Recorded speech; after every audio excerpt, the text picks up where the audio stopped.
Olá, bom dia. Agora são 11 horas da manhã em ponto e eu estou de volta aqui com os principais destaques do Brasil e do mundo para você ficar sempre bem informado. O presidente Lula estima que o PIB deve crescer mais de 2% neste ano. Lula participou nesta manhã de uma entrevista à rádios de Goiás. Em entrevista a emissoras de rádios de Goiás, o presidente Lula afirmou acreditar que o crescimento do Produto Interno Bruto do Brasil pode superar os 2% ainda neste ano. Segundo o IBGE, o PIB do país cresceu 1,9% no primeiro trimestre de 2023, na comparação com os 3 meses anteriores. A alta foi puxada pelo agronegócio. Nós vamos crescer mais do que 0,9%, nós vamos crescer acima de 2%, 2,5%, e se acontecer o que eu estou pensando, a gente pode até crescer um pouco mais. Por quê? Porque a primeira coisa que nós fizemos foi retomar todas as políticas sociais que estavam funcionando corretamente, ou seja, políticas sociais que vão irrigando o dinheiro, sabe, na base deste país, para o pequeno produtor, para o pequeno empreendedor, para as pessoas do Bolsa Família. Lula falou que o governo trabalha para auxiliar todos os setores da economia, entre eles o agronegócio. O presidente disse que pretende aumentar a capacidade produtiva do país sem degradar o meio ambiente. Nós vamos fazer um bom plano safra, porque nós queremos que a agricultura brasileira continue produzindo, continue plantando cada vez mais, para a gente continuar exportando cada vez mais. Eu não quero saber se o produtor rural gosta de mim ou não.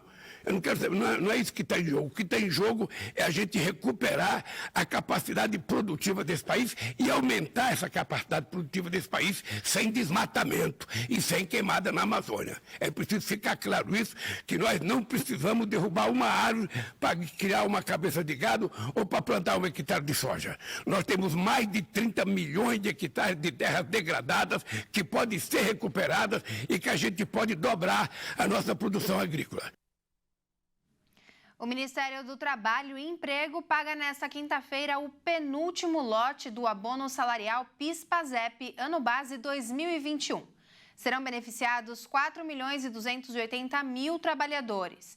Eles vão receber um total de 4.300 bilhões de reais. Neste mês, recebem o benefício os empregados do setor privado nascidos em setembro e outubro e também os servidores públicos com o número do NIS terminado em 6 ou 7. Com a alteração do valor do salário mínimo em maio, o valor do abono varia de R$ 110 a R$ 1.320. Trabalhadores que não sacaram o abono em anos anteriores também podem consultar se têm direito ao pagamento.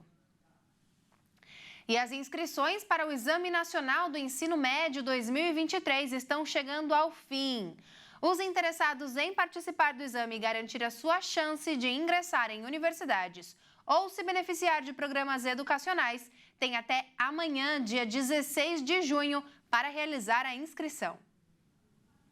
O Enem é uma das principais avaliações educacionais do país e desempenha um papel fundamental no acesso ao ensino superior e em programas como o SISU, ProUni e FIES. O período de inscrições para o Enem 2023 teve início no dia 5 de junho e encerrará em 16 de junho. Os candidatos devem acessar o portal gov.br para se inscreverem. É importante não deixar para a última hora, pois após o prazo não será mais possível se inscrever. As provas do Enem 2023 serão realizadas em 2 domingos consecutivos, nos dias 5 e 12 de novembro. Os estudantes terão a oportunidade de demonstrar seus conhecimentos em diferentes áreas como linguagens, ciências humanas, matemática e ciências da natureza. As buscas pelos desaparecidos que estavam a bordo do barco que naufragou na Grécia continuam.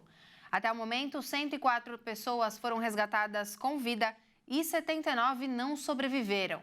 Cerca de 750 homens estavam a bordo. Grécia, Itália e Espanha são os principais destinos de dezenas de milhares de pessoas que tentam chegar à Europa a partir da África e do Oriente Médio. Ao que se sabe, os 750 homens vítimas do naufrágio na Grécia eram migrantes que saíram da Líbia e tentavam chegar na costa da Itália. Uma operação envolvendo um avião, um helicóptero das Forças Armadas gregas e 6 embarcações foi montada. Mas com fortes ventos, a ação foi prejudicada. A Guarda Costeira afirma que os sobreviventes são todos homens, mas um sobrevivente garantiu a médicos do hospital no Porto Kalamata que haviam centenas de crianças no porão do navio. A Grécia declarou 3 dias de luto. As buscas continuam. Apesar da inflação, o Federal Reserve, o Banco Central americano, votou para pausar a série de aumentos dos juros. A expectativa é que o Fed mantenha a taxa no atual patamar ao longo de todo o ano de 2023. Após 10 aumentos consecutivos, o Banco Central dos Estados Unidos manteve os juros inalterados na faixa entre 5% e 5,25%. A decisão do Comitê Federal de Mercado Aberto, equivalente ao Comitê de Política Monetária no Brasil, foi anunciada nesta quarta-feira. Hoje decidimos deixar nossa taxa básica de juros inalterada. Quase todos os participantes do comitê consideram provável que alguns aumentos adicionais nas taxas sejam apropriados este ano para reduzir a inflação para 2% em relação ao tempo. Manter as taxas de juros como estão dá tempo para os tomadores de decisão do Comitê Federal de Mercado Aberto avaliarem informação adicional e suas implicações para a política monetária.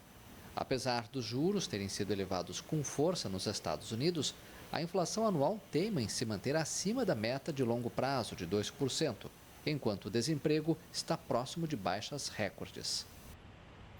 E 2 ativistas ambientais jogaram tinta vermelha como forma de protesto sobre o vidro que protege uma pintura de Claude Monet no Museu Nacional de Estocolmo. O ato foi classificado como crime de vandalismo qualificado. A dupla gritava: a situação é grave e nossa saúde está ameaçada. A obra de arte Canteiro de Íris no Jardim de Giverny foi pintada pelo impressionista francês em 1900. A polícia informou que a enfermeira e uma estudante de enfermagem foram presas. A manifestação foi reivindicada pelo grupo Restaurar as Áreas Úmidas, em tradução para o português. A organização disse que belos jardins como os da pintura de Monet em breve serão uma memória distante e acusou o governo sueco de não respeitar seus compromissos climáticos internacionais. O museu informou que ainda não sabe se a pintura foi danificada. Essa edição fica por aqui e eu te convido a continuar ligadinho na programação da HIT, porque às 13 horas o Kleber Werneck volta para trazer o balanço das notícias da manhã desta quinta-feira. Até mais!